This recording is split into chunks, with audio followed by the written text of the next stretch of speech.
Ndikukhala, ndikukhala ndi bola kukhala.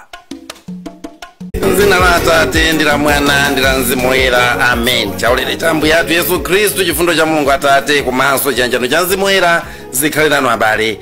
Takumana pano pa Word Made Flesh, pamene cholinga chathu ndi kukonza moyo wathu kuti ufanefane ndi chimene Mulungu anafuna kuti ifeyo tikhale. Tisanapite patali paja kuli kulembesa mavoti, aliyense mwaifa kulimbikitsidwa kuti akalembese mavoti. Ndiye pajatu zikumveka kuti kwanenedwa kuti kaya uli chiphaso cha unzika kaya ulibe, pita ukatikitire zina lako, pita ukalembese, akakulola kumeneko. Nyamukani abale, akachite kukubwezani konko, chifukwa zamvekatu kuti kaya chiphaso cha unzika uli nacho kaya ulibe, koma ngati zaka zako zakwana ndipo ulinzo kuyendereza, pita akakulembe. Palibe malo abwino ena onenera zimene zikoposa pano pa Word Made Flesh, limene ndi bwalo la andale, ndi bwalo la ife, ndi bwalo la tonsefe, bwalo limene timakhazikana bwino ndi andale. Ncholinga chona kuti tiyendese bwino moyo wathu, chifukwa ife timawakonda kopsa. Mawu athu tikwatenga kuchokera m'buku la Efeso chapter cha 4 ndi 7 mpaka na 16. Ndipo tikunena kuti ndikukhala ndi bola kukhala. Abale, aliyense mwa ife adalandira mphaso yake ya ulere, malingana ndi mmene Khristu amaperekera mphaso zake. Paja mawu a Mulungu akuti pamene adakwera kumwamba adatenga chigulu cha andende ndipo anawagawira anthu mphaso. Sono mawu akuti adakwera, tanthauzo lake nchiyani? Ndiye kuti poyamba adasikira pansi penipeni pa dziko. Iye amene adasika ndiye mweyo amene adakwera nabzola kumwamba konse, kuti zinthu zonse zikhale zozaza ndi iye. Iyeyu ndiye amene adapereka mphaso kwa anthu. Mphaso zake zinali zakuti ena akhale atumwi, ena aneneri, ena alaliki, ena abusa ndi aphunzitsi. Ntchito yawo inali yakuti akonzeretu anthu a Mulungu kuti agwire ntchito yotumikira ndi kulimbikitsa mpingo umene uli thupi la Khristu. Motero posiriza tonse tizafika ku umodzi umene umapezeka pakukhulupirira ndiponso pakuziwa mwana wa Mulungu, pamenepo tizakhwima ndithu ndi kufika pa msinkhu watunthu wa Khristu.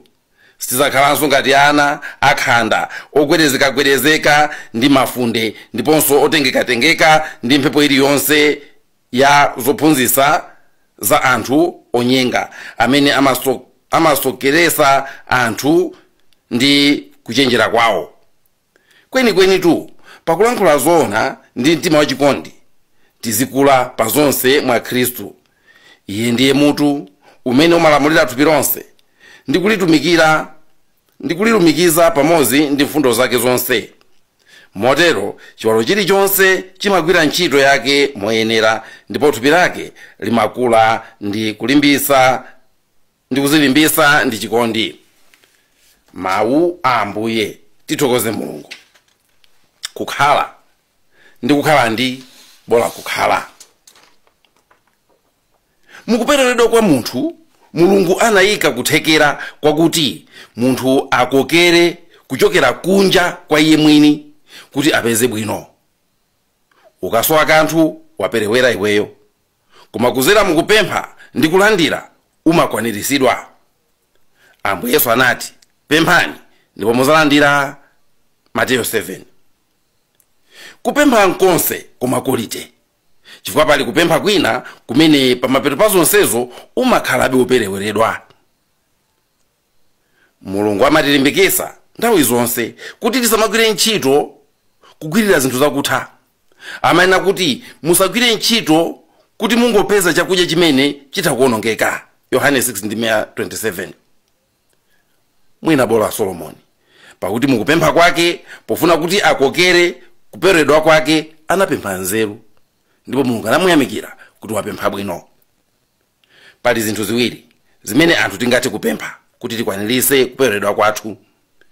Titha kupempha zinthu, choyamba ndi chimenecho: makobiri, nyumba, zokudya. Ukapempha zimenezi ndiye kuti ukhala ndi ukapempha zimenezi ndiye kuti ukhala ndi kusonyeza kuti wapambikira pa chimene iwe uli waikapo chinake chapadera chapambalipa. Ukhala ndi, ngati wapempha ndalama ukhala ndi ndalama, ngati wapempha nyumba ukhala ndi nyumba, ngati wapempha mkazi ukhala ndi mkazi.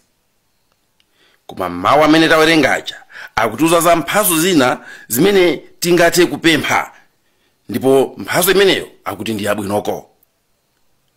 Kupempha kuti iweyo ukhale, osati kuti ukhale ndi koma kupempha kuti iweyo ukhale.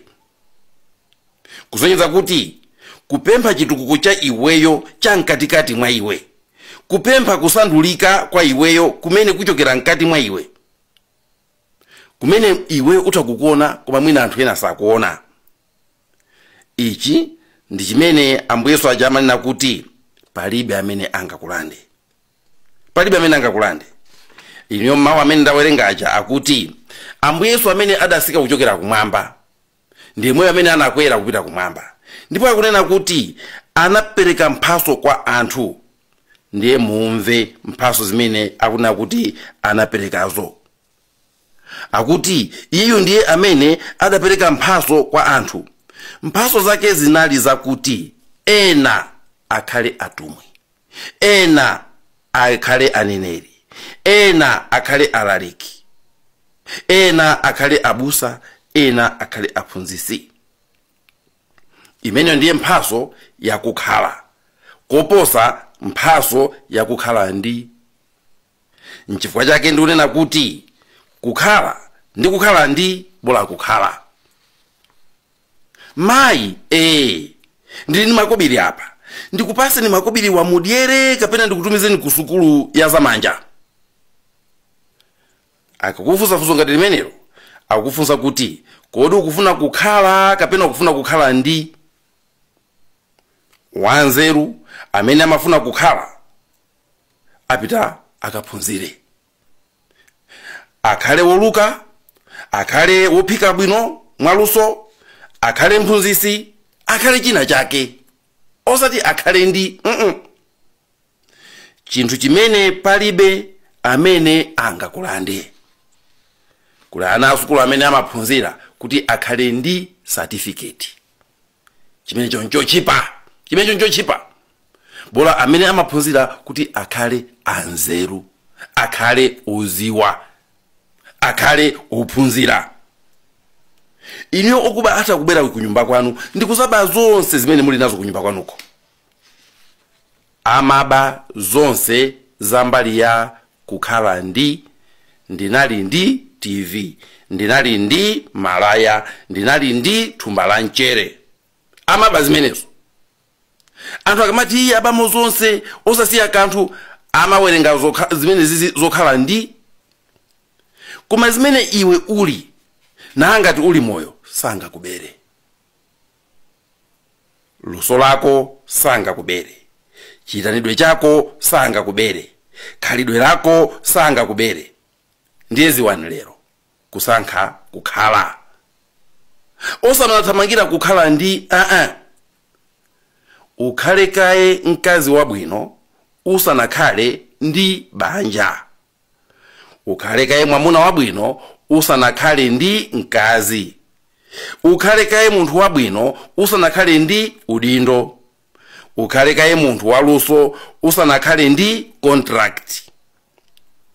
Kukhala ndi kukhala ndi bola kukhala.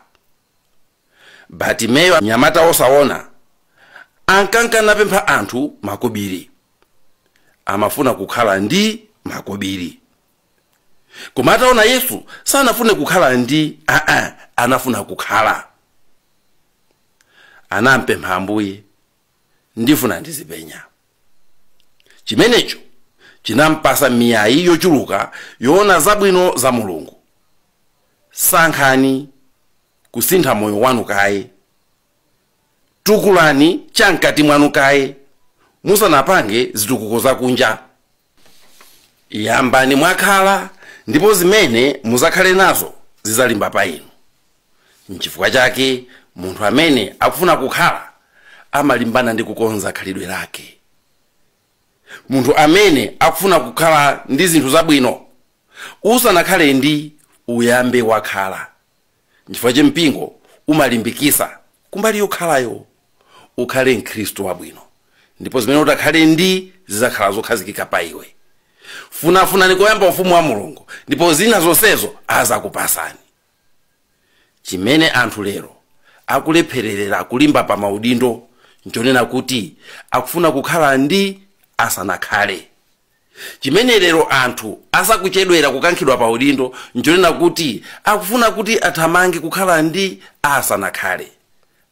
Pangani chisankho chomayamba mwasuka mkati mwa chikho musanapite kunja, chifukwa mukayamba kunja mukusankha kukhala ndi malo mokhala. Ndikukhala ndi bola kukhala.